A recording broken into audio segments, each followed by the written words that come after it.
নমস্কার বন্ধুরা, তো আজকে আমি তোমাদেরকে রান্না করে দেখাবো খাসির মাংস। প্রথমেই মাংসটাকে ভালো করে একটু ধুয়ে নিচ্ছি।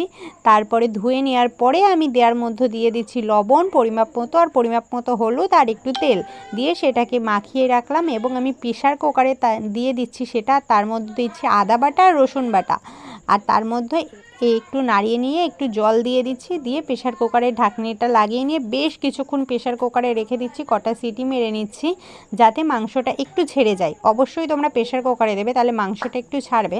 তার মধ্যেও আমি কড়াইতে তেল দিয়ে আলুটাকে ভাজা ভাজা করে নিলাম একটু লবণ দিয়ে। আর তারপরে আবার আমি কড়াইতে তেল দিয়ে দিচ্ছি দেখো, এবং আমি পেঁয়াজ দিয়ে দিচ্ছি। বেশ যতটা পেঁয়াজ আমি কেটে রেখেছিলাম সেই পেঁয়াজগুলো দিয়ে একটু ভাজা ভাজা করে নিচ্ছি দেখো, ঠিক এইভাবে ভাজা ভাজা করে নিলাম। তার মধ্যে দিয়ে দিচ্ছি টমেটো, সেগুলো একসাথে নিয়ে এইভাবে ঠিক ভাজা ভাজা করে তার মধ্যে আবার দিয়ে দিচ্ছি আদা বাটা রসুন বাটা দিয়ে সেইগুলো একসাথে ভালো করে নেড়ে নিচ্ছি। নিয়ে তার মধ্যে আমি দিচ্ছি লঙ্কার গুঁড়ো, শুকনো লঙ্কার গুঁড়ো, আর এটা কাশ্মীরি লঙ্কার গুঁড়ো। তোমরা চাইলে দিতে পারো, না চাইলে স্কিপ করতে পারো একটু কালারের জন্য। আর তার মধ্যে দিয়ে দিচ্ছি পরিমাপ মতো নুন আর পরিমাপ মতো হলুদ, আর সেই দিয়ে দিচ্ছি সিদ্ধ করে রাখা মাংসটা, খাসির মাংসটা দেখো।